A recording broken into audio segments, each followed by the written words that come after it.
거룩하시고 사랑이 풍성하신 고마우신 아버지 하나님, 하나님을 멀리 떠나 죄악 가운데 살아오던 우리 영혼을 하나님께서 은혜로 부르셔서 자녀 삼아주시고 남은 삶을 소망 가운데서 살아갈 수 있는 은혜 베푸심을 감사합니다. 또 험한 세상에 저희를 고아와 같이 버려두지 아니하시고 늘 우리와 동행하시며 힘들고 어려울 때마다 우리에게 위로와 또 힘을 주심을 참으로 감사드립니다. 교회를 통해서 복음의 역사가 또 중단 없이 또 일어나게 하심을 참으로 감사드립니다. 주님 오시는 그 날까지 복음이 전해지는 몸된 교회에 내가 속하여서 영혼을 건지는 일에 참여될 수 있도록 도와주시옵소서. 우리의 지경을 넓혀주셔서 땅끝까지 복음이 전해지는데 저희를 귀히 써주심을 감사합니다. 이 순간에도 해외에서 열악한 환경 가운데서 복음을 전하는 귀한 믿음의 식구들 참 많이 계십니다. 하나님 아버지 도와주시고 또 힘 주셔서 그 어려운 환경 가운데서도 하나님을 의지하며 힘있게 맡겨주신 은혜의 복음 전거하는 일을 능히 잘 감당할 수 있도록 도와주시옵소서. 오늘 함께하지 못한 믿음의 식구들도 주님 어느 곳에 있든지 늘 보살펴 주시고 또 힘이 없어 또 주저앉아 계신 분들 계신다면 하나님께서 일으켜 세워주시기를 원합니다. 병약한 지체들 하나님께서 건강 주셔서 회복시켜 주시고 또 건강함으로 열심히 신앙생활 할 수 있는 은혜 베풀어 주시옵소서. 이 시간에 시종을 자비로우신 주님께 온전히 부탁드리며 주 예수님 이름으로 기도하였습니다. 아멘. 구약 성경 시편 말씀 찾겠습니다. 시편 23편입니다. 구약 성경 시편 23편입니다.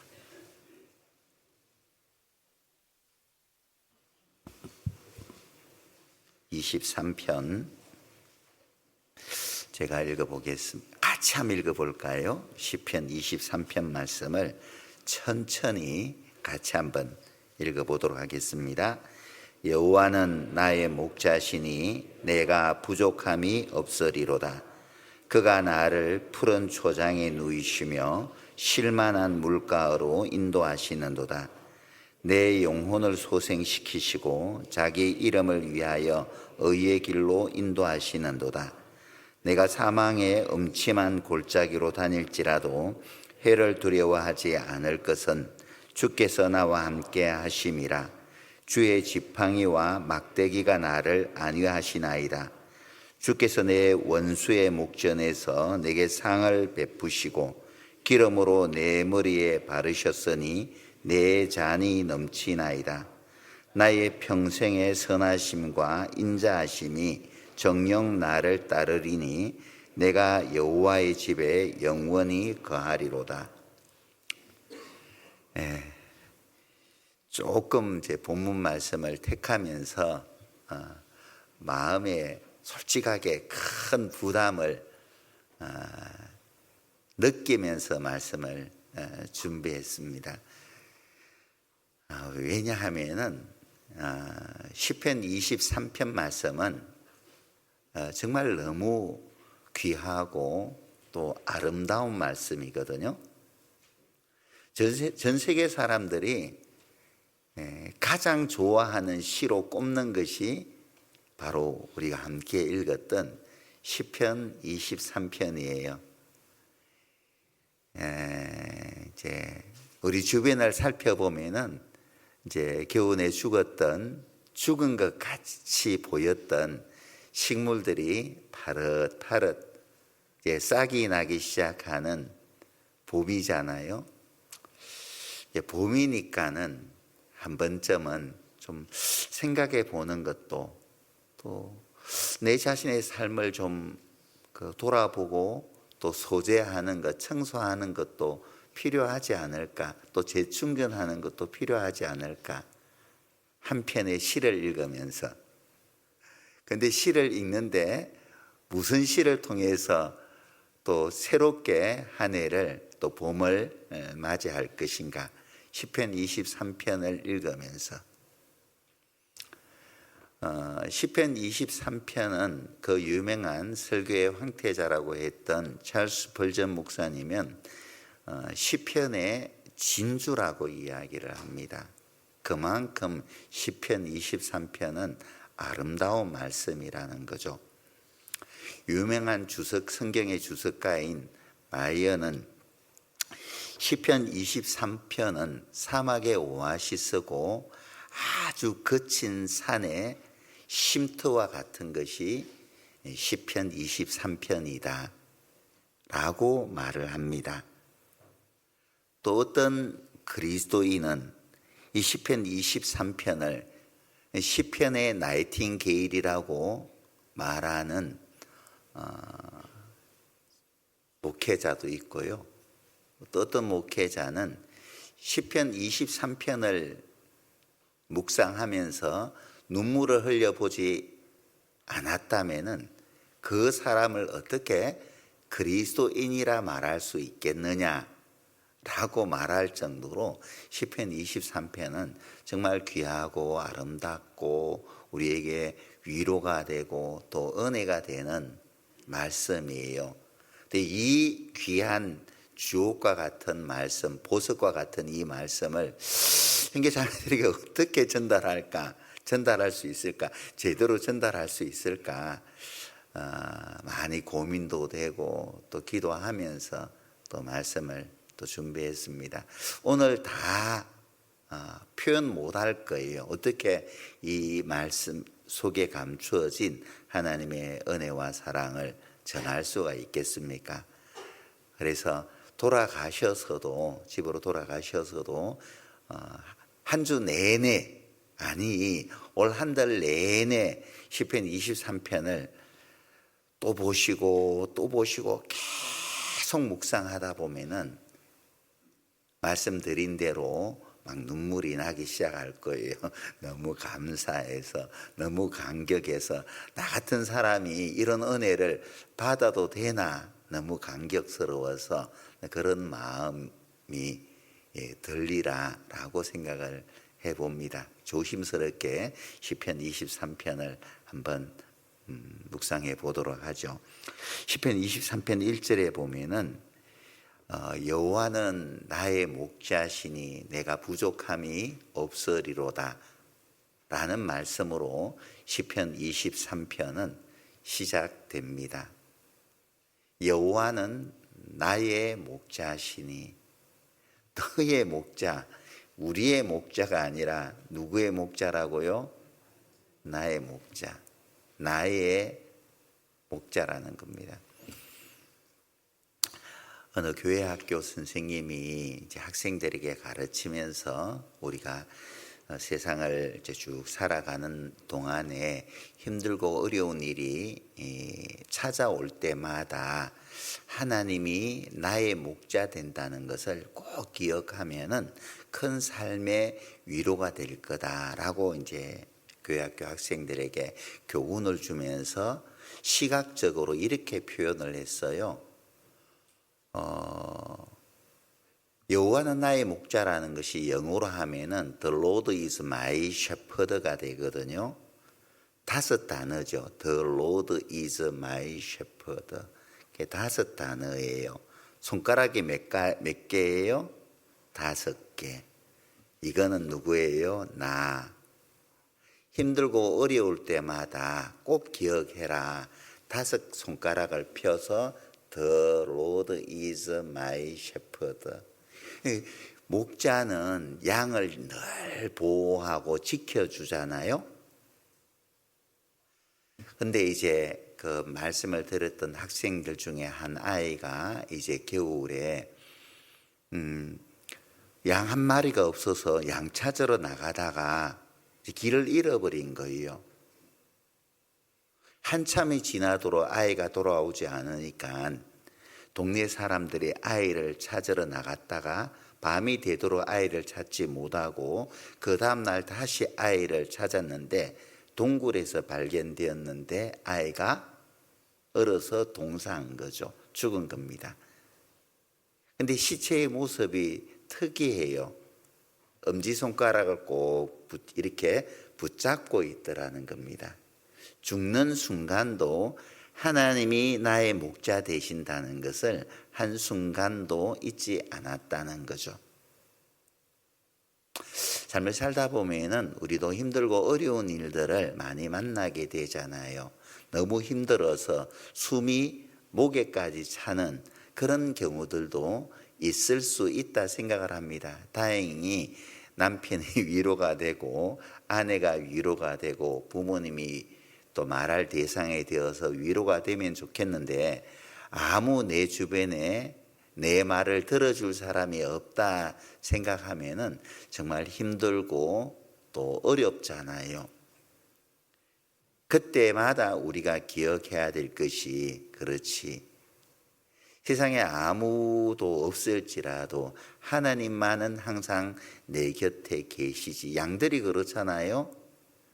길을 잃었다 할지라도 목자는 한 마리 한 마리의 양을 기억하고 그 양들을 잘 챙기듯이 우리의 목자 되신 하나님은 늘 우리 곁에 계셔요. The Lord is my shepherd. 하나님께서 항상 나의 목자 되신다. 그 목자가 얼마나 좋아요? 요한복음 이 말씀을 잡아두시고 요한복음 10장 말씀을 한번 찾아봅시다.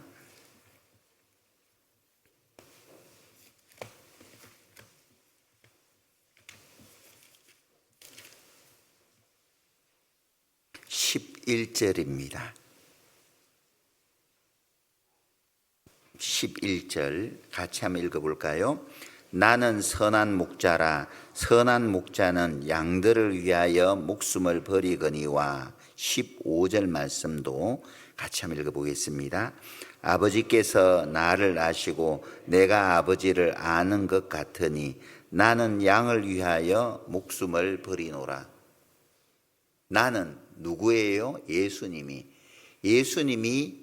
목자 되신다는 거죠. 누구의 목자예요? 예수님이 나의 목자 되시는 거예요. 누구의 목자예요? 나의 목자예요. 우리의 목자 아니에요. 나의 목자 되셔요. 나의 목자 되시는 예수님은 양들을 위하여 나를 위하여 목숨을 버리셨죠. 사람이 친구를 위하여 목숨을 버리면은 이보다 더 큰 사랑이 없느니라. 요한복음 15장에서 그렇게 말씀을 하셨죠. 아무 나를 위해서 내 생명을 내어주지는 않아요. 친구를 위해서 내 목숨을 주지는 않습니다. 목숨을 줄 만큼 사랑하지 않기 때문에 그래요. 하지만은 내 사랑하는 자녀를 위해서라면은 목숨 떼줘요, 안 떼줘요? 내 사랑하는 자녀를 위해서는 목숨을 내어줄 수 있어요. 이거 우리 아이들, 자녀들이 있네요. 자녀들은 부모를 위해서 심장 떼줘요, 못 떼줘요? 내 심장은 내 건데 왜 내가 엄마 아빠를 위해서 심장을 떼어줘요? 자녀는 절대 그럴 수 없어요.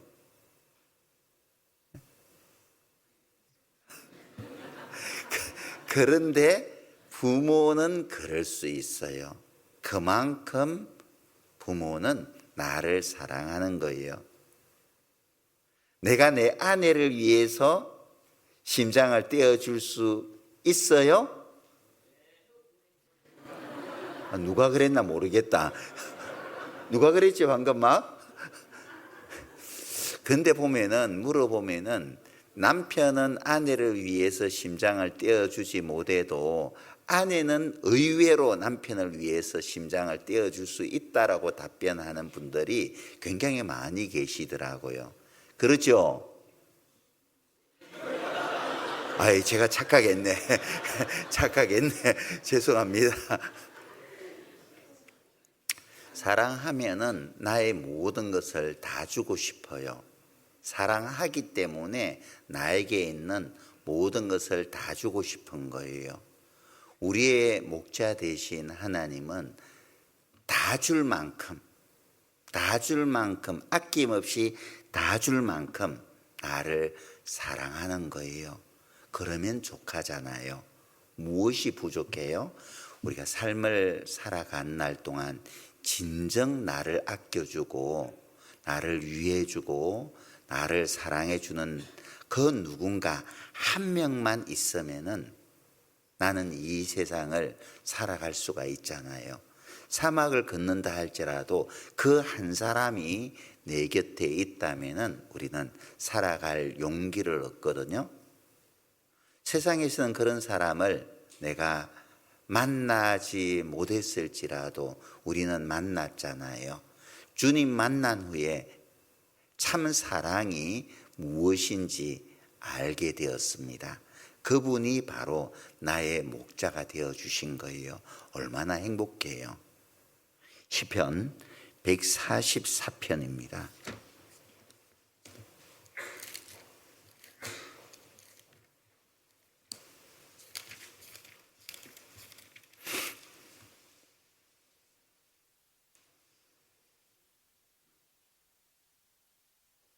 15절 말씀 같이 한번 읽어볼까요?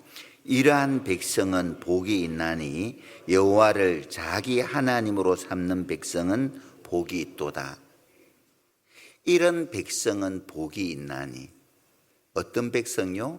하나님을 자기 하나님으로 삼는 그 백성은 복이 있다는 겁니다.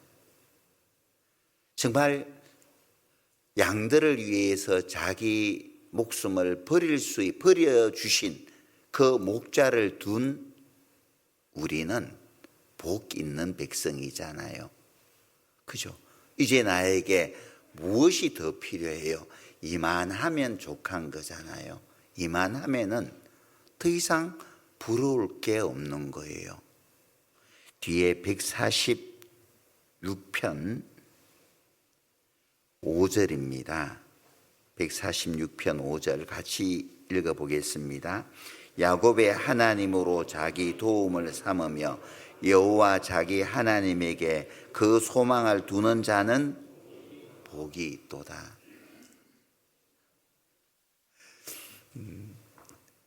자, 팔자 쫙 켰어요.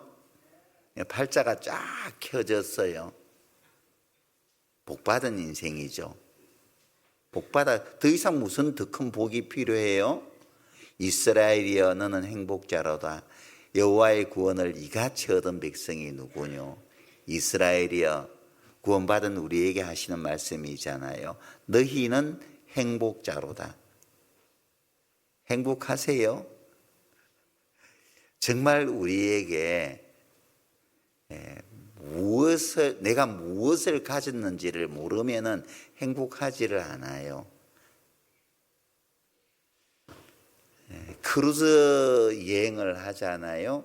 크루즈 여행권을 사는 동시에 크루즈 큰 배 있잖아요. 큰 호화 유람선 있거든요.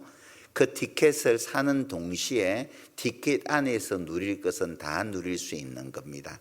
자, 비행기 타면은 비행기 안에서 기내식 나와요. 밥도 나오고 뭐 샐러드도 나오고 막 나와요. 음료도 나오고 막 나옵니다. 멀리 장거리를 갈 경우에. 제주도 갈 때는 안 나와요. 근데 먼 거리를 갈 때는 나와요. 근데 비행기 처음 타보는 사람들은 카트가 지나가면은 나 안 먹을 거예요. 그런 분들이 종종 할머니 할아버지들이 계시거든요. 왜냐, 아까워서. 그래서 비행기 탈 때 고구마도 싸고 달걀도 싸놔가지고 먼 거리 가려면은 시장할 것 같으니까 고구마도 싸고 달걀도 삶고 뭐 물도 넣어가지고 갑니다. 안에서 먹으려고 10시간 12시간 그 사이에 먹으려고. 카트가 지나가도 뭐 드시겠습니까? 안 먹어요. 아까워서. 할머니도 그렇잖아요. 아까워서. 내가 비행기 티켓 살 때 계산되었어요? 안 되었어요? 계산되었거든요. 계산된 거예요. 모르면은 굶는 겁니다. 모르면은 쫄쫄 굶는 거예요. 하나님께서 나에게 어떠한 사랑을 베풀어 주셨는지를 모른다면은 내가 왜 행복한지를 모르는 거예요. 하나님이 나의 선한 목자가 되신다는 것, 그 목자가 어떤 분이라는 것을 모른다면은 행복하지를 않아요. 불행하다 생각하거든요. 눈에 보이는 것만 쳐다보면은, 다른 사람들과 자꾸 비교만 하다 보면은 감사할 거리들도 없고 내가 왜 행복해야 되는지 그 이유를 몰라요. 그러나 말씀 속에서 하나님이 나의 목자가 되신다는 것을 알고 나의 목자 되신 하나님이 어떤 분이라는 것을 내가 알게 될 때에 정말 내가 행복자가 맞구나. 그러면서 우리는 무한 감사를 하나님께 드릴 수가 있죠. 베드로전서 2장 25절에 보면은 너희가 전에는 양과 같이 길을 잃었더니 이제는 너희 영혼의 목자와 감독 되신 이에게 돌아왔느니라. 너희가 전에는 길을 잃었더니 이 세상을 살아간 날 동안 아무런 목적도 없이 무엇을 위해서 살아가야 될지도 모른 채 헛된 것만 조차 살아왔잖아요. 영원한 멸망의 길을 향해서 한 걸음 한 걸음 나아갔지 않습니까? 하나님께서 나를 멈추어 세우지 않으셨다면 나는 지금도 영원한 멸망의 길을 향해서 한 발짝 한 발짝 더 다가섰겠죠.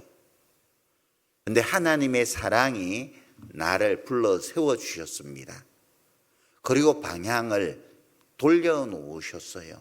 멸망의 길이 아니라 생명의 길을 걷게 해주셨고, 썩지 아니할 것을 위해서 살아왔던 나를, 썩을 것을 위해서 살아왔던 나를 썩지 아니할 것을 위해서 살게 삶을 바꾸어 놓아 주셨거든요. 하나님으로 말미암아 내 인생이 놀랍게 달라지게 된 거예요. 내 운명이 주님 만나고 난 후에 달라지게 되었잖아요. 그래서 우리는 하루하루를 복된 삶을 살고 있는 겁니다. 스바냐 3장 17절에 보면은 너희의 하나님 여호와가 너희 가운데 계시니 그는 구원을 베푸실 전능자시라. 그가 너로 인하여 기쁨을 이기지 못하게 하시며 너를 잠잠히 사랑하시며. 자, 너희의 하나님, 나의 하나님 여호와가, 한번 그 말씀을 한번 찾아보시죠. 한번 찾아봅시다. 좀 찾기 어려운 곳에 있는데 저 신약 성경 마태복음에서 거슬러 올라가면은 금방 찾을 수가 있습니다. 구약 성경 스바냐, 구약 성경 1309페이지입니다. 마태복음에서 조금만 더 앞으로 넘어가면은 구약 성경 스바냐서가 있습니다. 1309페이지 3장 17절 말씀.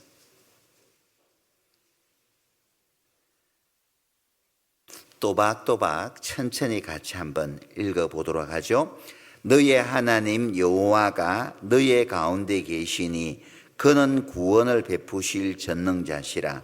그가 너로 인하여 기쁨을 이기지 못하여 하시며 너를 잠잠히 사랑하시며 너로 인하여 즐거이 부르며 기뻐하시리라. 하리라.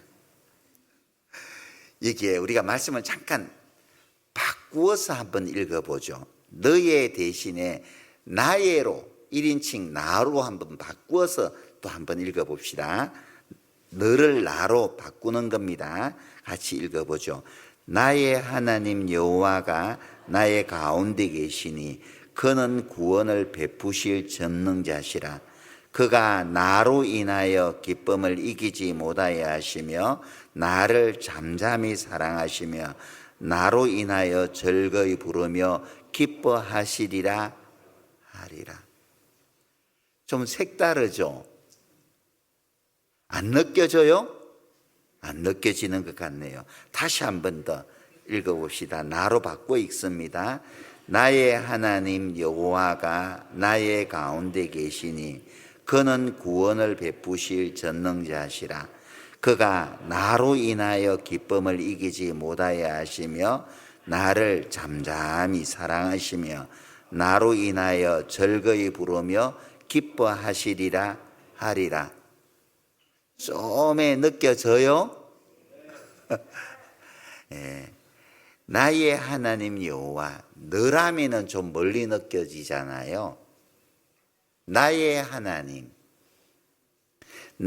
하나님 여호와가 나의 삶 가운데 계셔요. 하나님은 나의 목자 되시기 때문에 목자의 시선이 양에게 한순간도 뗄 수 없는 것처럼 나의 목자 되신 하나님은 한순간도 나에게서 눈을 떼지 않으셔요. 침 삼킬 동안도 나를 놓지 않으시기를 어느 때까지 하시리까? 침 삼킬 동안도 하나님은 나를 주목하여 보시죠. 이스라엘을 지키시는 자는 졸지도 아니하시고 주무시지도 아니하시리로다. 우리를 지키시는 하나님은 졸지도 아니하시고 주무시지도 않아요. 그 하나님이 항상 나와 함께 계시죠. 그는 구원을 베푸실 전능자시라. 힘들고 어려울 때마다, 주저앉고 싶을 때마다 하나님은 구원을 베푸셔요. 다시 일어설 수 있는 힘을 주신단 말이에요. 그 가운데서 나를 건져내어 주신다는 겁니다. 우리가 영혼이 구원받는 것 말고 정말 사망의 음침한 골짜기와 같은 깊은 구렁에 빠졌을지라도 하나님이 구원해 주신다는 겁니다. 기가 막힐 웅덩이에 내가 빠졌을지라도 하나님께서 그 가운데에서도 나를 건져내신다는 거예요. 구원해 주신다는 겁니다. 그는 구원을 베푸실 전능자시라. 전능하신 하나님이 그 가운데서 나를 붙들어 일으켜 세워주신다는 거예요. 겁낼 필요가 없는 겁니다. 넘어질지라도 다시 하나님께서 붙들어 일으켜 세워주실 것을 믿기 때문에 구원받은 그리스도인들은 실패를 두려워하지 않아요. 왜? 실패할지라도 하나님께서 다시 붙들어 일으켜 세워주실 것이기 때문에 그런 거죠. 그는 구원을 베푸실 전능자시라. 그가 나로 인하여 기쁨을 이기지 못하여 하시며, 느껴져요. 하나님이 나를 보면은 기쁨을 이기지 못하여 하시며. 요즘에 이제 하루 일상 가운데 빠뜨리지 않고 이제 보는 게 있습니다.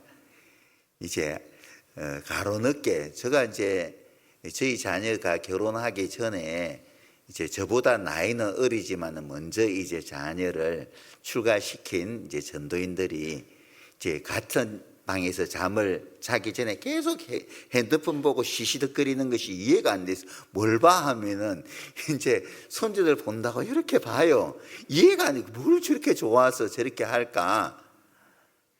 근데 이제 제가 이제 손주가 생기고 난 후에 이제 아이들이 한 번씩 뭐 사진도 올려주고 영상도 올려줘요.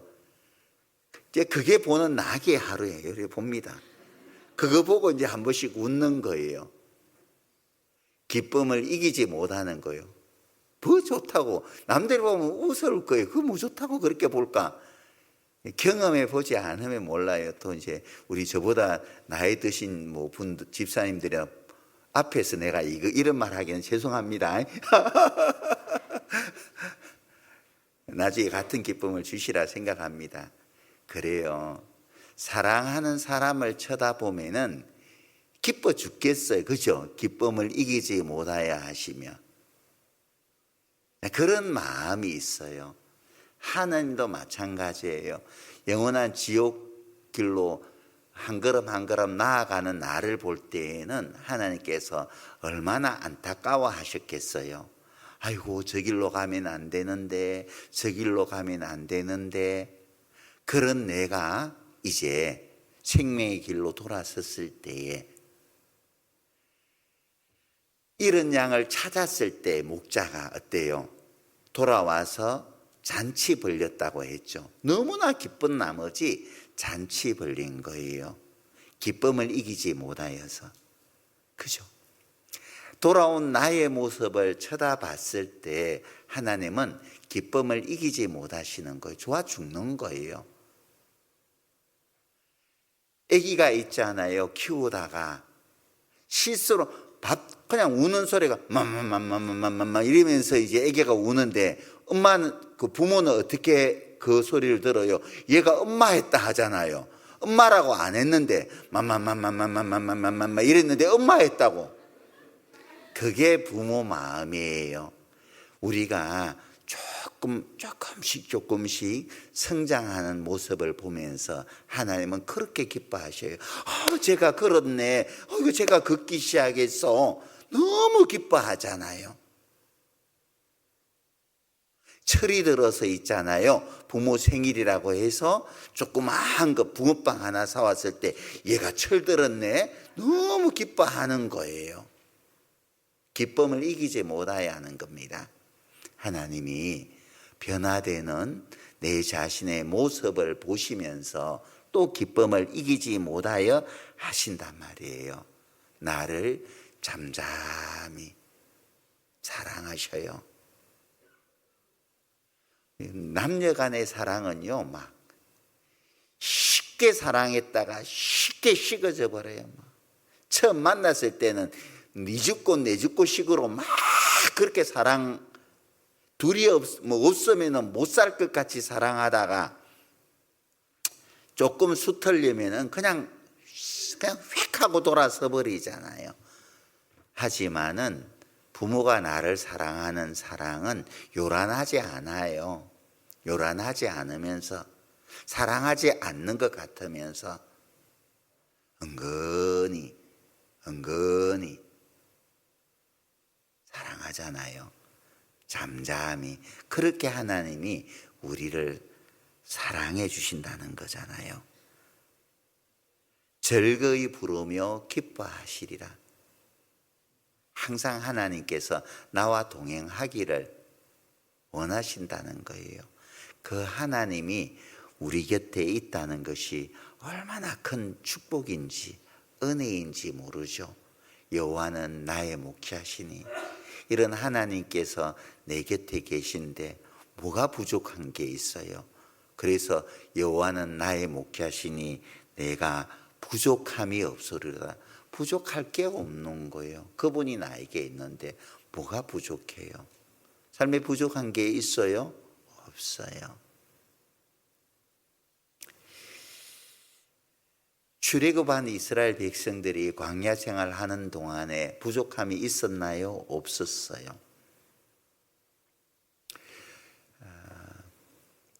광야는 농사를 지을 수 없는 곳이잖아요.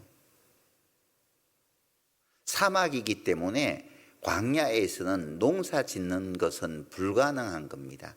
그런데 이스라엘 백성들은 어떻게 40년 동안 농사도 짓지 않고 광야 사막 40년을 횡단할 수 있었어요? 왜 그랬어요? 하나님께서 광야를 지나는 이스라엘 백성들에게 먹을 것을 하나님께서 알아서 챙겨주셨잖아요. 광야를 지날 때. 그죠? 우리도 광야를 지나고 있잖아요. 애굽에서 나와서 마귀의 권세에서 벗어나서 가나안으로 가는 나그네의 삶을 살고 있잖아요. 광야를 지나고 있습니다. 광야는 물이 없는 곳이에요. 박한 땅이죠. 이곳에서는 우리가 얻을 게 없어요. 이 세상의 것으로는 우리 삶의 참된 행복과 만족을 가질 수 없다는 것을 말해주는 거죠. 광야에서 누릴 수 있는 것은 없는 거예요. 그래서 광야를 통과하는 이스라엘 백성들에게 하나님은 낮에는 구름 기둥, 밤에는 불 기둥으로 이스라엘 백성들을 보호해 주셨죠. 먹을 것은 하나님께서 만나를 아침마다 내려주셨잖아요. 그래서 만나 먹고 40년을 이스라엘 백성들은 살았던 거죠. 농사해서 이스라엘 백성들이 광야 40년을 보낸 게 아니라 매일매일 내려주시는 만나를 먹고, 지면에 만나가 깔렸어요. 하나님이 내려주시는 양식. 시편 78편 말씀을 한번 찾아보시죠.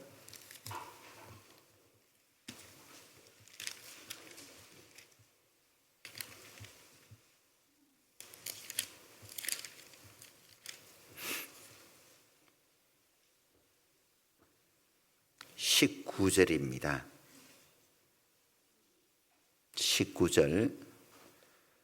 그뿐 아니라 하나님을 대적하여 말하기를 하나님이 광야에서 능히 식탁을 준비하시랴?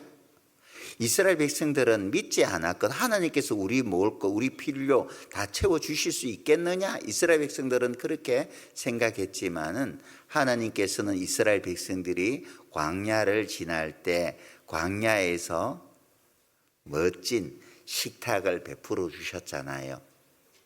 만나만 주신 게 아니에요. 박한 식물로 인해서 이스라엘 백성들이 짜증을 내니까, 고기 먹고 싶다고 하니까 하나님께서 한 달 동안 코에서 고기 냄새 나도록 하나님께서 고기를 주셨잖아요. 모세는 한 달 동안 하나님께서 이스라엘 백성들에게 고기를 먹이실 것이라고 이야기하니까 하나님 그거 너무 넘치는 말을 한 것 같습니다. 우리가 가지고 있는 고기, 양이나 소 다 잡는다고 한들 어떻게 이 백성들에게 한 달 동안 고기를 먹일 수 있겠습니까? 모세가 하나님께 그렇게 이야기했을 때 하나님이 모세에게 뭐라 말했어요?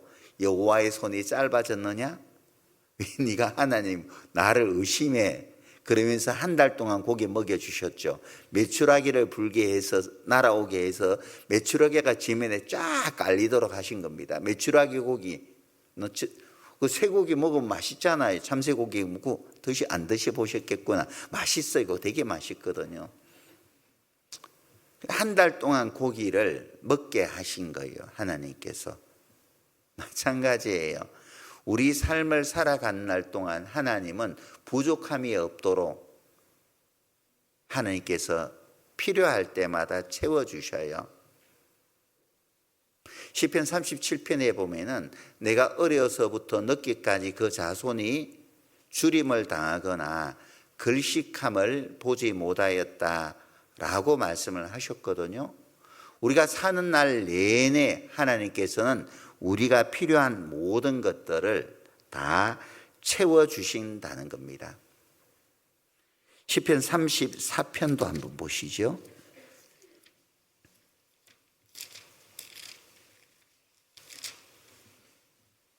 10절입니다. 시편 34편 10절.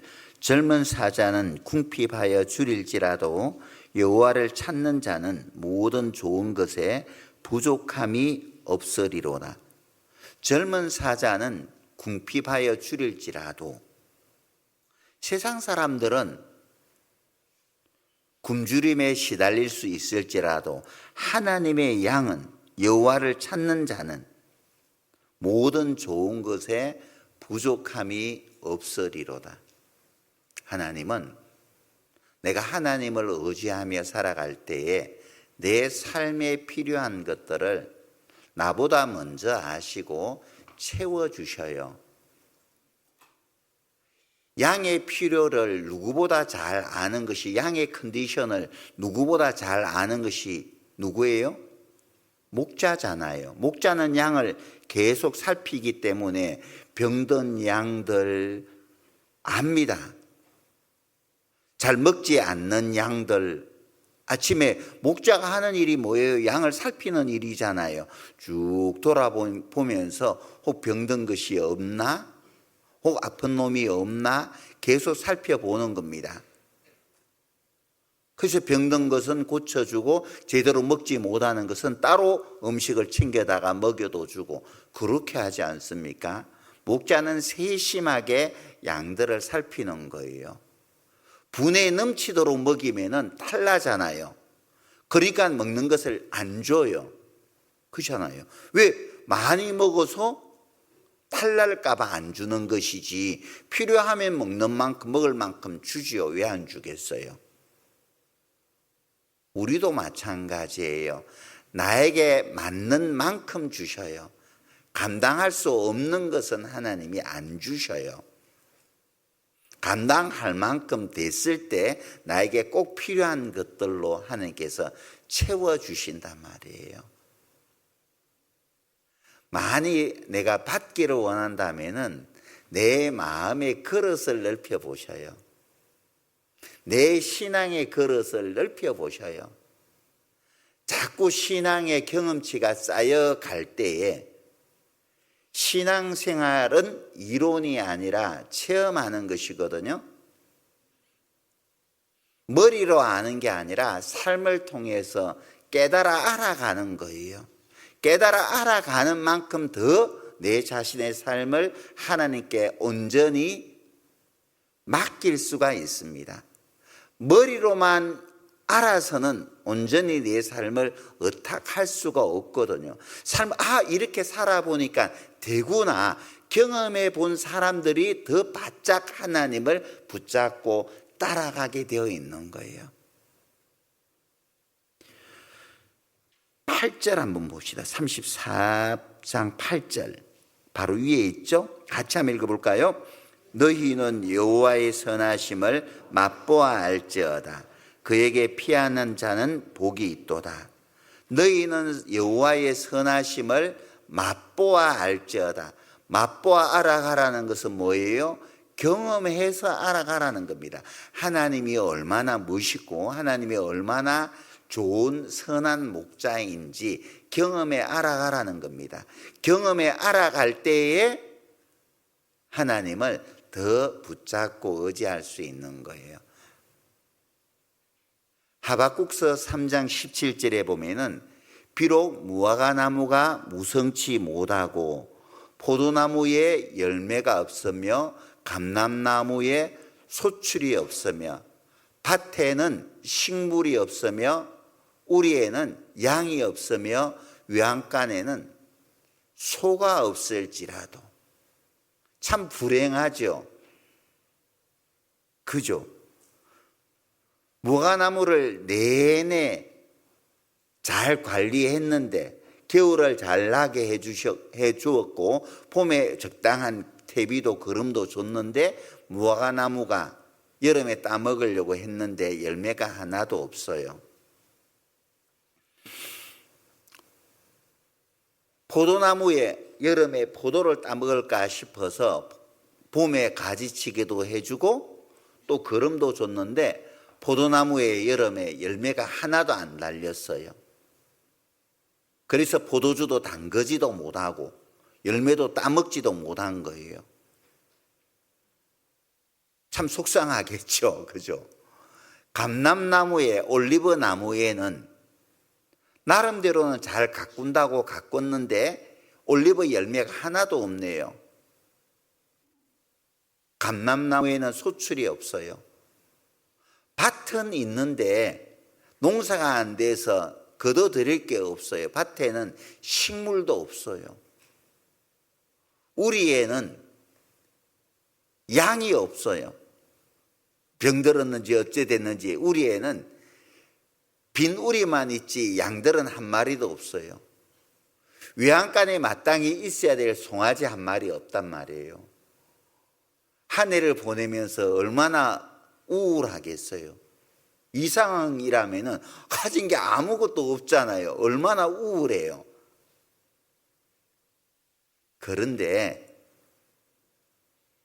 18절에 보면은 나는 여호와로 인하여 즐거워하며 나의 구원의 하나님을 인하여 기뻐하리로다 라고 말하고 있거든요. 비록 내가 가진 것이 아무것도 없어도 나는 하나님 한 분만으로 기뻐해. 나는 하나님 한 분만으로 만족해. 이러고 있는 거예요. 하나님이 나의 목자가 되셨기 때문에. 다 잃었을지라도 하나님이 내 곁에 계신다면 회복할 수가 있잖아요. 지금은 아무것도 가진 것이 없을지라도 하나님이 회복시켜 주실 것을 믿기 때문에 우리는 기뻐하고 감사할 수 있거든요. 그분에게는 모든 것이 다 있으니까 기뻐하고 감사할 수 있고, 또 생각 자체를 바꾸어 보면은, 패러다임 자체를 전환시켜서 이 말씀을 자세히 보면은 또 이렇게도 생각할 수 있어요. 비록 무화과 나무에 열매가 없고 또 포도나무에도 열매가 없고 말이죠. 감람나무에는 소출이 없고 밭에는 식물이 없고 우리에는 양이 없고 외양간에는 소가 없을지라도, 그러면 잘 생각해 봐봐요. 이 사람에게 가진 것이 있어요. 아무것도 없는 것 같아도 가진 게 있단 말이에요. 뭐가 있어요? 이 사람한테는 무화과 나무 있죠, 포도나무도 있죠, 감람나무도 있어요. 남들은 밭대기도 없는데 이 사람한테는 밭도 있어요. 이 사람에게는 외양간도 있죠. 이 사람에게는 우리도 있잖아요. 한때는 무화과 나무에서 많은 열매를 따먹었겠죠.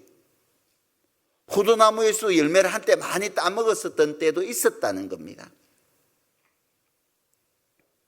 감람나무에 올리브 오일을 따서 사람들에게 나눠도 줬을 겁니다. 지금 없을 뿐이지, 남들에게 없는 무화과나무 있고 포도나무도 있고 감람나무도 있고 밭도 있고 우리도 있고 양도 있으니까 불평해야 돼요, 감사해야 돼요? 이 모든 것을 주신 하나님께 감사할 수 있거든요. 자식 말 안 들어서 속상하죠. 그런데 말이죠, 자식이 없는 부모도 있잖아요. 그러니까 자식이 없는 부모를 생각하면서 나는 감사할 수 있거든요. 비록 속은 썩이지만은 그래도 이 자식은 집에 돌아오니까는 감사한 거예요. 집 싫다고 가출한 자녀를 둔 부모들도 있을 거잖아요. 그러니까 내 자식은 집에 돌아오니까는 이 또한 감사한 거예요. 안 그래요? 또 어떤 자녀는 집으로 돌아오지 못하고 병원에서 계속 머물러야 되는 자녀들도 있잖아요. 근데 내 자녀는 건강해서 두 발로 집으로 돌아오니까는 또 감사한 거잖아요. 없는 것으로 불평, 불만을 쏟아놓기보다도 하나님께서 나에게 베풀어 주신 것들을 바라보면서 우리는 얼마든지 감사할 수 있습니다. 없는 것을 가지고 자꾸 불평불만해봐야 나에게 필요하면 주실 것인데 필요하지 않기 때문에 하나님께서 나에게 주시지 않는다. 기다려봐야지. 또 필요하면 하나님께서 틀림없이 주실 거야. 기다리는 겁니다. 그러면 되는 거예요. 또 지금까지 하나님께서 나에게 많은 것을 주셨잖아요. 무화과나무도 주셨고 포도나무도 주셨고 감람나무도 주셨는데 밭도 주셨는데 아이고 내가 감사를 잊고 살았구나. 자녀들로 인해서 속상한 것만 생각났는데 내 곁에 자녀가 있는 것만으로도 내가 감사해야지. 철없는 남편 자꾸 미워만 했는데 그래도 이 철없는 남편이라도 집에 돌아오고 내 곁에 있으니까 이것 하나만으로도 내가 감사해야지. 그래서 오늘 말씀을 들으면서 감사하지 못했던 것들을 생각하면서 우리는 또 감사해야지. 그런 마음을 가지면 좋겠다 싶어요. 주신 것이 많아요.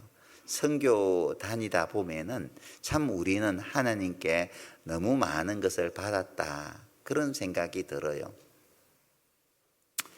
사실 이제 지난 주간에 1교구 전도 집회를 했잖아요. 1교구 전도 집회를 했는데 내내 좀 마음이 집회 중에 좀 불편했던 것이 있었어요. 그래서 제가 이제 봉사위원들한테만 이제 글을 올리면서 저를 위해서 좀 기도 좀 해주세요. 힘드네요라고 이제 부탁을 드렸는데 뭐가 힘들었냐 하면은 사실 이제 우리 구미교회 형제자매들이 힘껏 이제 헌금해 주셔서 키르기스탄 교회도 또 건축도 하고 리모델링도 하고 또 필리핀에도 우리가 차도 한 개 사 보내드렸잖아요. 근데 지난해도 필리핀 우리가 후원하고 있는 산호세 델몬테 교회 성도들 수는 한 300명 정도 됩니다. 근데 지난해에도 한 900명 정도 학예 수양회를 인도했어요. 900명 정도를. 그래서 워낙 많은 분들이 가기 때문에 뭐 차비는 기름값이 비슷하기 때문에 교통비는 뭐 버스 대절 하면은 한국 교통비하고 비슷하더라고요. 그래서 교통비가 부족해서 작년에 많은 교통비를 저희들이 지원해 드렸는데 올해는 한 100여 명 더 간대요. 한 1000명 목표를 세웠더라고요. 근데 1000명이 가요. 1000명이 가요. 350명이 한 650명 정도를 인도를 하는 겁니다. 그래서 이제 교통비를 좀 지원해 달라고 하는데 마음은 지원해 드리고 싶은데 이제 많은 돈을 먼저 이제 차량을 지원하는데 이제 지원을 했기 때문에 올해는 꼭 전도할 사람만 모시고 가면 안 돼요. 또 내가 식구들에게 또 이제 지원해 줍시다라는 말을 하기는 어렵겠습니다. 그래서 올해는 좀 꼭 가야 될 사람, 꼭 말씀 들어야 될 사람들만 좀 갔으면 좋겠습니다. 나머지는 교회에서 말씀 듣게 하면 좋겠습니다. 라고 문자를 보냈어요, 제가. 보내면서 내내 마음이 불편한 거예요. 그리고 보낸 후에 다시 이제 또 문자 보냈습니다. 나 마음이 너무 불편한 거예요. 그래서 영혼을 건지는데 물질을 아껴서는 안 된다는 것은 공감합니다. 다 우리가 도와야 된다는 것은 공감합니다. 그런데 또 한국 교회의 사정도 있으니까 그 부분은 널리 이해해 주시면 좋겠습니다. 라고 이제 문자를 보냈더니 또 제 마음을 알았는가 충분히 이해합니다. 뭐 필리핀 교회에 지원해 주신 것도 감사하고 또 현재 키르기스탄 교회를 돕고 있기 때문에 어렵다는 것은 알겠습니다. 우리 나름대로 힘껏 해보겠습니다. 부담 갖지 마세요 하고 또 문자가 왔어요. 그 문자를 받으니까 또 부담스러운 거예요. 그게 힘이 들고. 그래서 참 우리는 그에 비해서 많은 것을 누리며 살고 있다. 정말 가서 보면은 환경이 참 열악하거든요. 우리 뭐 학생들 있는데 조금 쓰다가 버리고 하잖아요. 근데 거기에서는 다 귀해요. 구제품 파는 데를 신방하면서 지나가 봤거든요. 구제품 쓰다 버린 것들 있잖아요. 그것을 파는데 이게 쓸 수 없는 물건들을 쌓아놓고 팔고 있더라고요. 또 그것을 또 사서 재활용해서 쓰고 있고. 그러니까 우리는 있잖아요. 시편 23편 말씀을 묵상하면서 여호와는 나의 목자시니 내가 부족함이 없으리로다. 진짜 부족함이 있어요, 없어요? 없는 거예요. 우리 학생들 없다고 불평하지 마요. 뭐 나는 친구들은 뭐가 있는데 나는 이것도 없고 저것 하지 말고 항상 나에게 있는 것으로 이 당신 만나서 남의 집 뭐 신랑은 돈 많이 벌어와서 이것도 해주고 저것도 해주고 성형도 해주고 그러던데 나는 그 말 하지 마시고 감사해요. 우리보다 못한 분들이 얼마나 많은지 몰라요. 정말 많이 계셔요. 우리는 정말 하나님께 감사해야 됩니다. 빌립보서 4장 말씀 한번 봅시다.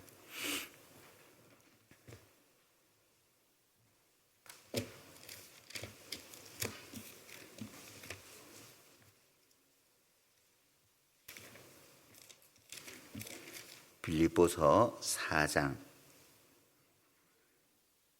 11절입니다.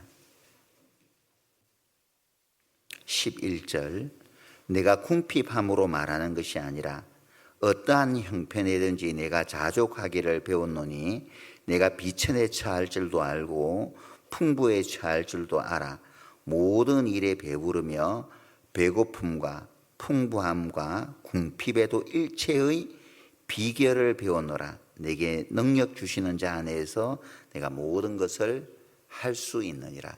사도 바울의 말씀이죠. 사도 바울은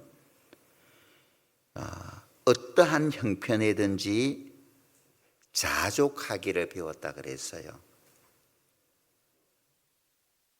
비천에 처해 보기도 하고 풍부에 처해 보기도 하고 배고파 보기도 하고 궁핍해 보기도 했어요. 그 상황 속에서도 그 환경 속에서도 자족하기를, 그 속에서도 감사를 배웠던 거죠. 하나님은 우리에게 뭐라 말씀하셨느냐 하면은 범사에 감사하라 그랬거든요. 범사에, 모든 일에 나에게 주어진 것에 우리는 감사할 수 있어야 돼요. 불평하기보다도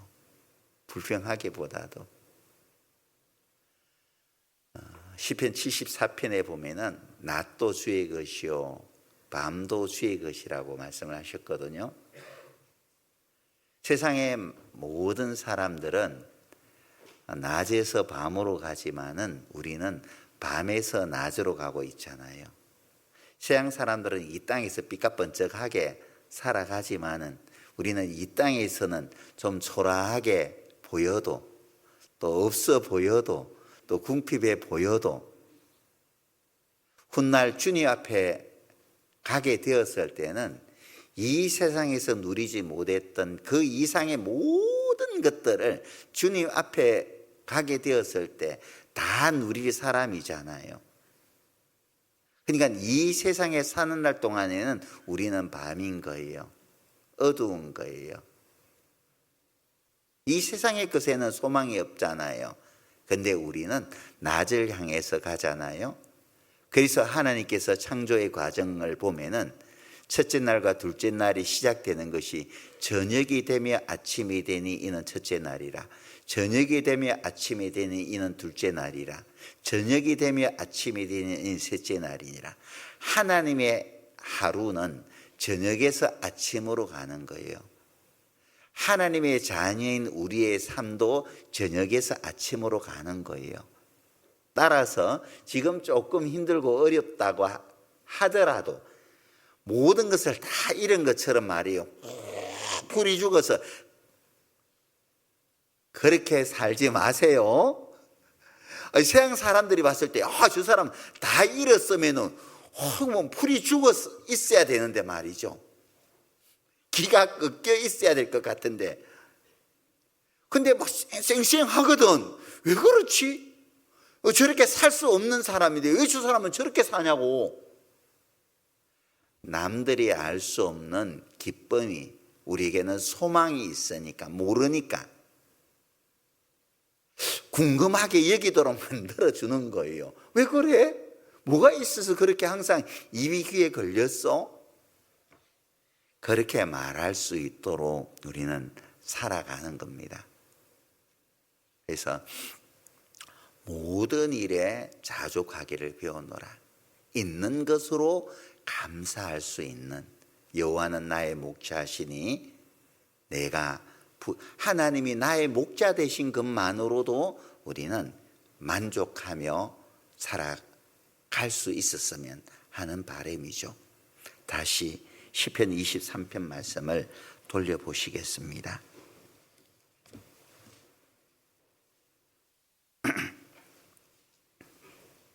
2절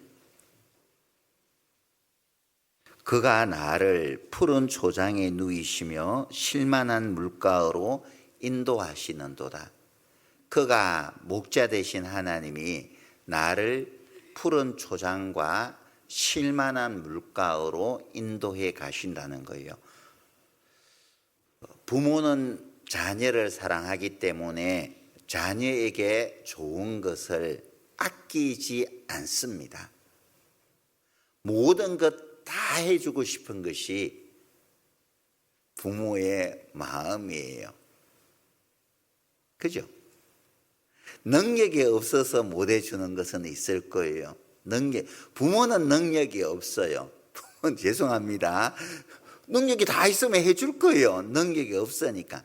근데 다 해주지는 않아요.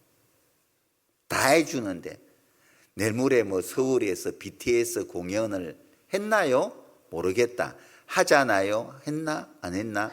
공연을 광화문에서 한다고 합니다. 컴백 공연을 한다고 하는데 엄마 나 BTS 공연 갈 거야. BTS 공연 티켓 사줘. 그거 되게 비싸다더만. 그거 10만 원 20만 원씩 한다 하던데. 그러면 부모가 예 BTS 공연 갔다 와라 하고 티켓 사줘요? 이 정신 안 사줘요. 엄마 나 학원 독서실 내일 모레 시험이 있는데 독서실 가야 돼. 독서실비 좀 끊어줄래요? 끊어주고 말고 저녁에 뭐 간식비 좀 줄까? 그거 얼마든지 해주죠. 자녀의 유익을 위해서 부모의 힘이 닿는 데까지 부모는 아낌없이 자녀들에게 베풀어 주려고 해요. 나에게 해가 되니까 될 것 같으니까 해주지 않을 뿐인 거예요. 하나님은 전능하신 분이잖아요. 그에게는 능치 못함이 없는 분이에요. 능치 못함이 없는 그분이 나의 목자 되시기 때문에 나에게 필요한 모든 것을 하나님은 아낌없이 베풀어 주려고 하실 거예요. 그래서 그는 나의 목자가 되셔서 나를 항상 푸른 초장과 쉴만한 물가로 인도해 가셔요. 우리의 연약함을 알기 때문에 양은 목자를 떠나면은 혼자 살아갈 수 없는 동물이에요. 개들은 있잖아요. 주인이 버려버리면은 그냥 야생에서 혼자 살아남잖아요. 들개로 혼자 살아남을 수가 있습니다. 우리 주변의 고양이들도 주인이 버려버리면은 혼자 그냥 야생에서 고양이들도 살아남을 수도 있어요. 그런데 양들은 그렇지 못해요. 혼자 할 수 있는 것이 아무것도 없어요.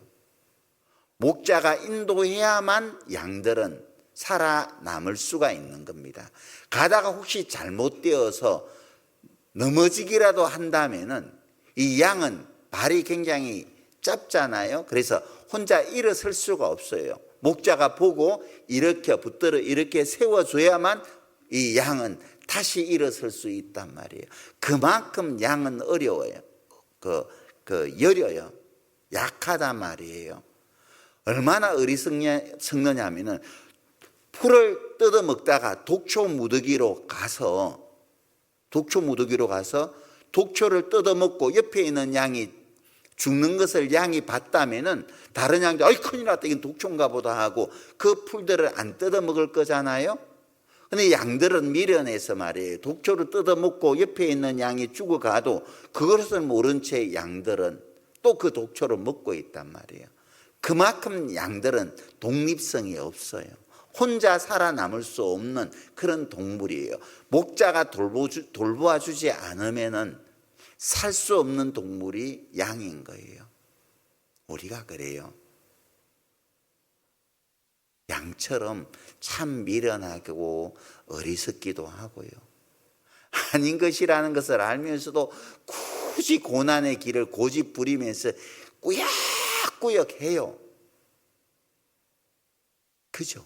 그만큼 우리가 미련하고 어리석은 양이에요. 그럼에도 불구하고 주님은 우리를 돌봐주잖아요. 선한 목자이기 때문에 그래요. 우리가 그럴 줄 하나님은 아셔요. 우리의 연약함을 아시고 우리의 연약함을 채울하지 아니하는 자가 아니요 한결같이 우리와 시험을 받는 자로 돼 그에게는 죄가 없느니라. 우리의 연약함을 채울하시는 분이라는 거잖아요. 있는 모습 그대로 받아주시는 분이세요. 그러기에 항상 선한 목자 되신 하나님은 우리를 푸른 초장과 쉴만한 물가 쪽으로만 인도해 가시는 겁니다. 삶을 살다 보면은 하나님 내 인생에 왜 이렇게 꼬였어요? 왜 내가 이렇게 힘들고 어려운 길을 걸어가야 돼요? 그 길이 아니라 좀 더 나은 길, 평탄한 길도 있는데 저 하나님, 저 형제 봐요. 저 형제는 형통하잖아요. 근데 왜 나 혼자만 힘들어요? 나는 잘 산다고 하는데 왜 나만 힘들게 이 길을 걸어가도록 만들어요? 원망스러울 때도 있고 하나님을 탓할 때도 우리는 때로는 미련해서 있거든요. 하나님이 왜 그럴까요? 사람의 길이, 인생의 길이 자기에게 있지 아니하니 걷는 것이 자기에게 있는 것이 아니라고 하나님께서 말씀을 하셨어요. 우리의 모든 걸음을 인도하시는 분은 하나님이시잖아요. 사람이 마음으로 자기 길을 계획할지라도 그 걸음을 지키시고 인도하시는 분은 하나님이세요. 내가 지금 걷고 있는 이 길은 하나님께서 허락한 길을 걷고 있는 거예요. 아니라면 하나님께서 인생 채찍으로 나를 바로 잡아가죠. 이것이 하나님께서 바른 길이다, 푸른 초장과 쉴만한 물가로 가는 길이다 라고 믿는 것이 우리에게 필요하죠. 사람이 하나님이 행하시는 일을 다 이해할 수 없잖아요. 욥기서 11장 7절에 보면은 내가 하나님의 오묘를 어찌 능히 청량할 수 있으며 전능자를 어찌 능히 온전히 알겠느냐. 하늘보다 높으시니 네가 어찌하겠으며 엄보보다 깊으시니 네가 어찌 알겠느냐. 하나님이 하시는 일을 사람이 다 이해할 수 없는 겁니다. 목자가 왜 때로는 지름길이 있음에도 불구하고 거친 산으로 양들을 끌고 갈까요? 지름길에는 늑대가 있기 때문에, 양이 있기 때문에. 지름길로 가면은 늑대나 이리에게 잡혀 죽을 것을 알기 때문에 비록 거친 산길이라 할지라도 목자는 산으로 돌아가지 않은 거예요. 한 마리라도 잃어지는 것을 목자는 원치 않기 때문에 그래요. 지름길로 가면은 낭떠러지가 있어서 자칫 미끄러져서 떨어져 죽을 양들이 있음을 알고 기왕이면은 지름길도 있지만은 안전한 길로 돌리시는 거예요. 선한 목자 되신 하나님께 내 인생을 맡기는 것이 필요해요.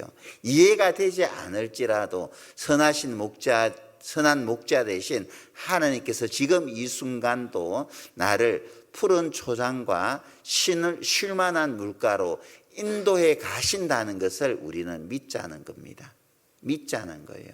그러면 의심 없이 주님께서 예비하신 그 길을 내가 걸어갈 수가 있는 거예요. 찬양하면서.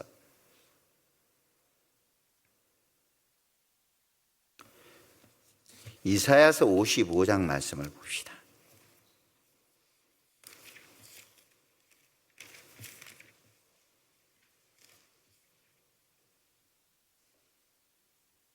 이사야서 55장 1절입니다.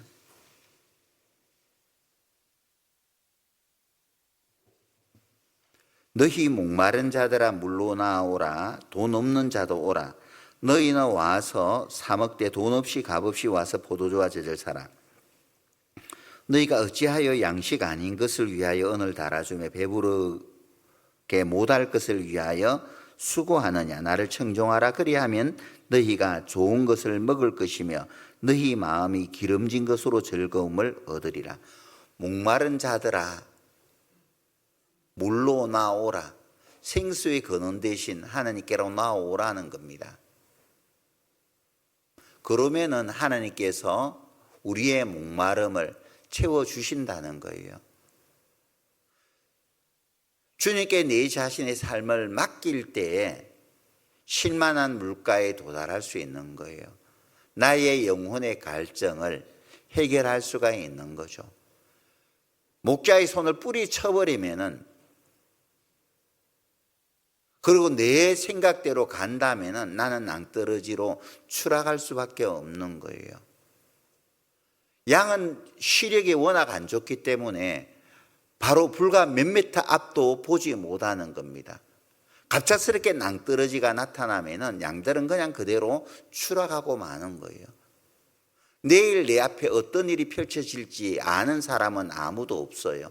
내일 일은 난 몰라요. 하루하루 우리는 살아가는 거잖아요.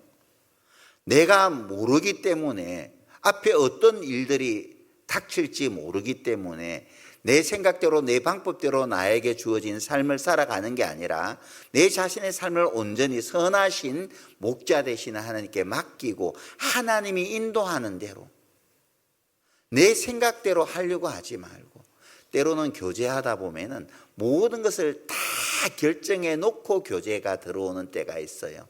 해줄 말이 없죠. 뭐라고 말을 해요? 뜻대로 하세요. 다 결정해 놓았는데 저거 무슨 교제해 줄 수 있는 게 있어요? 하나님과 무슨 교제를 하고 하나님께 얼마나 기도하고 어떤 결정을 했는지 모르겠어요. 선한 목자 되신 하나님께 맡기고 하나님께서 인도하는 대로 가는 것이 가장 안전한 길이에요. 지금은 이 길이 바르게 보일지 몰라도 훗날 그 길이 더 돌아가는 길일 수 있거든요. 지금은 이 길이 힘들고 어려울지라도 이 길이 더 빨리 가는 길일 수 있는 겁니다. 선한 목자 되시는 하나님은 항상 나를 바른 길로만 인도해 가시려고 하는 거예요. 2절에 보면은 나를 청종하라. 그리하면 너희가 좋은 것을 먹을 것이며 너희 마음이 기름진 것으로 즐거움을 얻으리라. 나를 청종하라. 목자 되신 하나님의 말씀에 귀를 기울이라는 겁니다. 그리고 따르라는 거죠. 그럴 때에 마음이 기름진 것으로 즐거움을 얻게 될 거예요. 내 얄팍한 지혜, 경험에 의지하며 살아가는 것이 아니라 선한 목자이신 하나님께 내 자신의 삶을 온전히 얻어가는 것이 필요하다는 거죠. 이사야서 앞으로 좀 더 넘겨보죠. 25장입니다.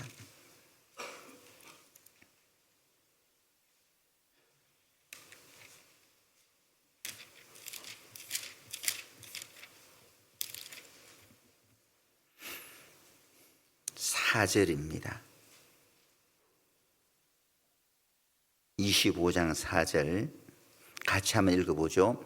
주는 포악자의 기세가 성벽을 충돌하는 폭풍과 같을 때에 빈궁한 자의 보장이 되시며 환난당한 빈핍한 자의 보장이 폭풍 중에 피난처시며 폭양을 피하는 그늘이 되셨사오니 주님은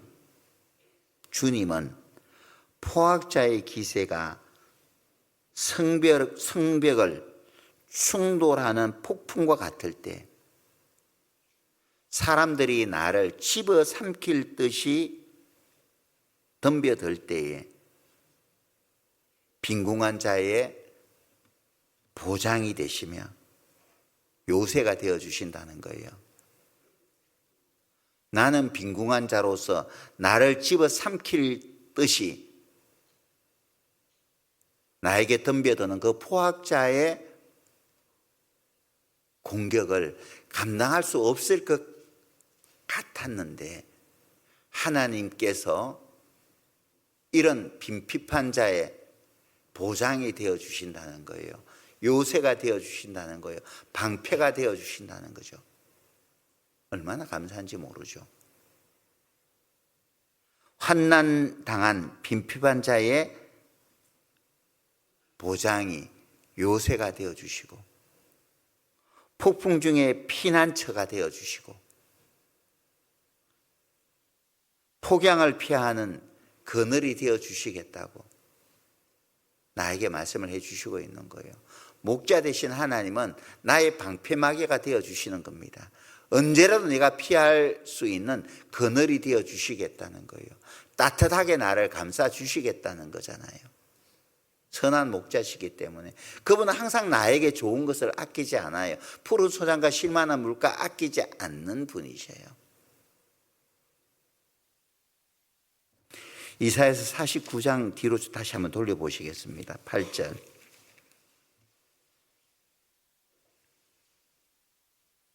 8절입니다.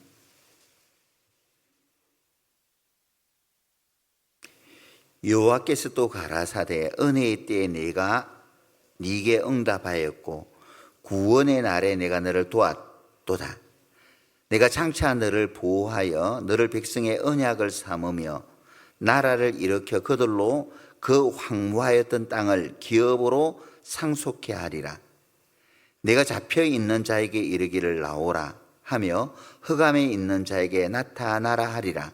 그들이 길에서 먹겠고 모든 자산에도 그들의 풀밭이 있을 것인즉 그들이 줄이거나 목마르지 아니할 것이며 더위와 볕이 그들을 상하지 아니하리니 이는 그들을 긍휼히 여기는 자가 그들을 이끌되 샘물 근원으로 인도할 것임이니라. 하나님께 은혜의 때에 응답해 주셨고 구원의 날에 나를 불러 구원해 주셨어요. 구원받는 그 순간부터 지금까지 하나님이 나를 보호해 주셨고 영원한 천국을 기업으로 상속해 허락해 주셨습니다. 그리고 하나님이 이 땅에 살아간 날 동안 10절에 기록된 말씀처럼 줄이거나 목마르지 하지 않게 해주실 것을 약속해 주셨고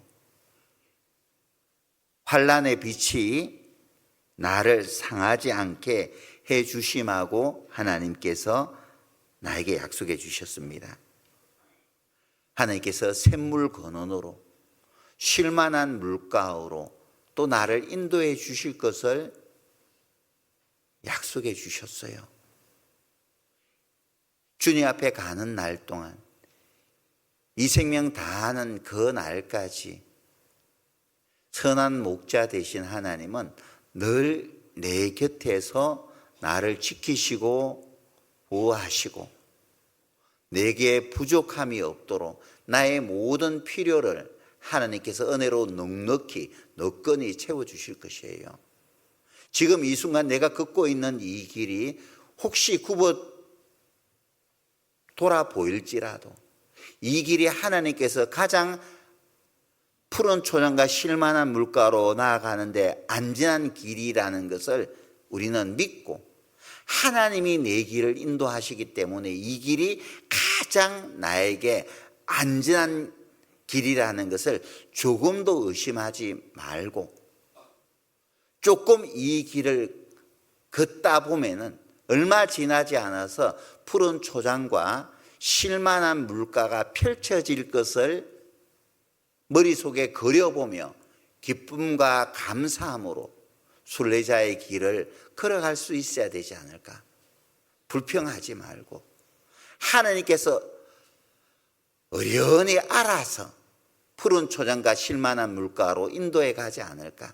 나는 미련하기 때문에 때로는 이 길로 인해서 원망하고는 있지만은 하나님, 나의 이 어리석음을 바로잡아 주세요. 내가 잠시 어리석어서 하나님을 향해서 원망하는 말을 했네요. 이제 다시 따라갈게요. 그러면서 하나님께서 이끌어 가시는 대로 내 자신의 삶을 맡기고 따라가는 삶.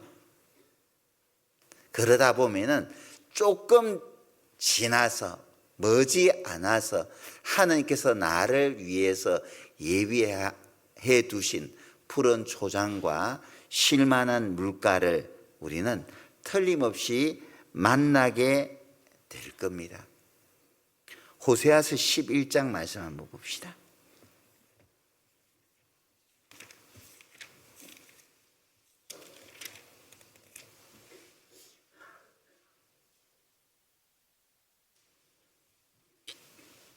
구약성경 호세아서 11장입니다. 4절 같이 한번 읽어보겠습니다. 내가 사람의 줄 곧 사랑의 줄로 저를 이끌었고 저에게 대하여 그 목에서 멍에를 벗기는 자 같이 되었으며 저희 앞에 먹을 것을 두었노라. 하나님은 사람의 줄, 곧 사랑의 줄로 우리를 이끌어줘요. 하나님의 사랑의 줄에 내가 붙잡혀 있습니다. 하나님은 나를 절대 놓지 않아요. 어린 아이의 손을 엄마가 놓지 않는 것처럼 하나님은 나를 놓지 않으세요. 사람의 줄, 곧 사랑의 줄로 이끌어 주셨고 그 목에서 멍에를 벗기는 자같이 되었으며 죄악의 멍에를 하나님께서 벗겨주셨잖아요. 어리석음의 멍에를 하나님께서 벗겨주셨어요. 구원받기 전에는 무엇이 중요하고 무엇이 덜 중요한지를, 헛된지를 모르고 살았는데 주님 만나고 난 후에 내 눈이 떠였잖아요. 소경된 내 눈이 떠였습니다. 무엇을 버려야 되고 무엇을 취해야 될 것인지를 하나님께서 보여주셨어요. 그 어리석음의 멍에를 하나님께서 내 눈을 뜨게 해주셔서 벗겨주셨습니다. 내 목에서 하나님께서 멍에를 벗겨주셨고 나아가서 저희 앞에 먹을 것을 두었었노라. 내 삶에 필요한 모든 먹을거리들을 하나님께서 두셔요. 엘리야가 아합을 피해서 이세벨을 피해서 로뎀나무 아래로 들어갔을 때, 그래서 로뎀나무 아래에서 죽기를 청했을 때 하나님께서 먹을 것을 엘리야를 깨워서 먹을 것을 챙겨주신 것처럼 내가 고난 가운데 있을 때, 힘들어 지쳐 쓰러져 넘어질 때에 하나님께서 나를 흔들어 주시고 또 깨워 주시고 다시 일어서라고 붙들어 이렇게 세워 주시고 또 힘이 없을까 싶어서 먹을 것을 챙겨 주시는 하나님, 얼마나 고마우신 분이에요. 이런 하나님께서 내 곁에 있다는 것이 얼마나 복이에요. 이런 사랑 만나봤어요? 이런 사랑 받아봤어요? 세상에서 아무리 내 아내가, 내 남편이 나를 사랑한다 할지라도 이런 사랑 받아보지 못했잖아요. 그런데 세상 무엇과도 바꿀 수 없는 이 사랑을 내가 받고 살아가는 거예요. 이런 좋은 목자를 우리가 두고 살아가는 거예요. 목자 손에 잡혀 있는 나는 어린 양인 거예요. 이보다 더 행복이 어디 있겠어요? 이보다 더 큰 행복을 내가 바란다면 그것은 내 욕심이고 사치죠. 안 그래요? 이것 하나만으로도 족한 거예요. 여호와는 나의 목자시니 내가 부족함이 없으리로다. 부족함이 없는 거예요. 그분 한 분만으로도 나는 여호와로 인하여 즐거워하며 나의 구원의 하나님을 인하여 기뻐하리로다. 하박국이 그렇게 간증했던 것처럼 우리도 그렇게 간증할 수 있어야 되지 않을까 싶습니다. 하다 보니까는 끝맺지 못했네요. 다음 시간에 좀 더 깊이 또 생각해 보도록 하죠. 돌아가셔서 한 달 내내 시편 23편 말씀을 또 묵상해 보세요. 시편의 진주와 같은 말씀이니까는 꼭 시편 말씀을 묵상하는 속에서 마음에 큰 위로와 또 힘을 얻는 봄, 스프링 하면은 튀어오르는 거잖아요. 시편 23편을 깊이 묵상하면서 이제 힘있게 한 해를 또 우리 모두가 살아갔으면 하는 바람입니다. 함께 기도하겠습니다. 우리의 목자 되신 하나님 아버지, 참으로 은혜를 감사합니다. 하나님을 멀리 떠나 방황하며 살아오던 우리를 보시고 은혜로 불러주셔서 하나님의 은혜 안에서 하루하루를 살아갈 수 있도록 허락하심을 감사합니다. 살아가는 날 동안 늘 우리 삶의 모든 필요를 하나님께서 채워주심을 참으로 감사드립니다. 하나님께서 베풀어 주시는 은혜와 사랑을 늘 생각하며 기억하며 기쁨과 감사함으로 찬양하며 살아가는 우리 모두가 될 수 있도록 하나님께서 도와주시기를 간절히 원합니다. 아직도 우리 주변에는 하나님의 이 크신 사랑을 모른 채 죄악 가운데 죽어가는 영혼들이 많이 계십니다.